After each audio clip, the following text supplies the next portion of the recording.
জাতীয় নির্বাচনে প্রাথমিকভাবে মনোনয়নপ্রাপ্তদের বিশেষ নির্দেশনা দিয়েছেন বিএনপির ভারপ্রাপ্ত চেয়ারম্যান তারেক রহমান। বৃহস্পতিবার রুদ্ধদ্বার বৈঠকে ভোটারদের সমর্থন পেতে করণীয় নিয়ে আলোচনা করেন তিনি।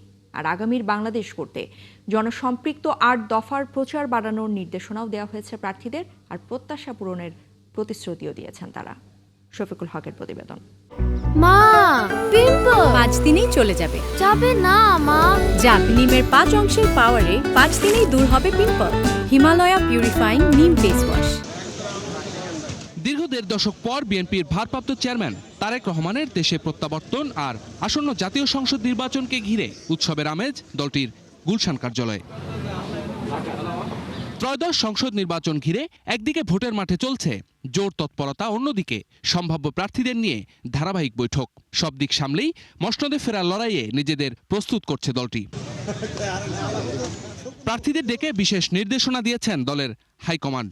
দ্বিতীয় ধাপের এই বৈঠকে উপস্থিত ছিলেন ঢাকা, বরিশাল ও ময়মনসিংহ বিভাগের শতাধিক প্রার্থী। আমাদের ভূমিকাটা হতে হবে অত্যন্ত স্বচ্ছ, নিরপেক্ষ এবং আমরা আইন মেনে যেন আমরা চলি। নির্বাচন কমিশন গঠিত যে আচরণবিধি দিয়েছে সেই আচরণবিধি মেনে সঠিকভাবে যেন আমরা নির্বাচনটা করি, সেইভাবে কীভাবে কৌশল, কীভাবে আমরা ভোট চাবো, ভোটারদের কাছে যাব, এইসব বিষয় নিয়ে আলোচনা করেছি।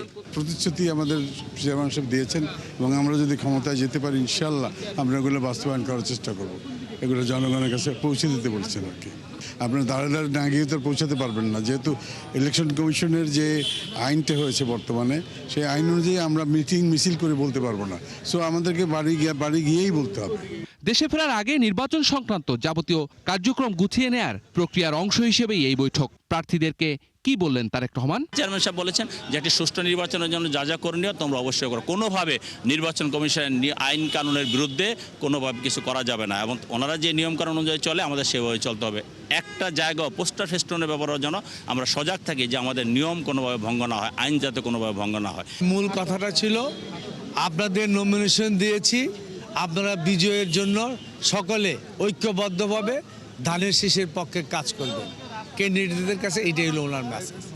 সকলকে বিজয়ের জন্যই আমি নমিনেশন দিয়েছি, সেই হিসাবে কাজ করবেন, সব দিকে খেয়াল রাখবেন। ষড়যন্ত্র হতে পারে আপনার এলাকায়, আপনার বিপক্ষের যারা আছে দলের বা অন্য জায়গার, তাদেরকে আপনারা ম্যানেজ করেন, যে কোনো মূল্যে বিজয় ছিনিয়ে আনতে হবে। বাকি প্রার্থীদের সঙ্গেও অনুষ্ঠিত হবে এই বৈঠক। একই সাথে চূড়ান্ত হতে পারে জোট সঙ্গীদের সঙ্গে আসন ভাগাভাগির বিষয়টি। শফিকুল হক, ৭১, ঢাকা।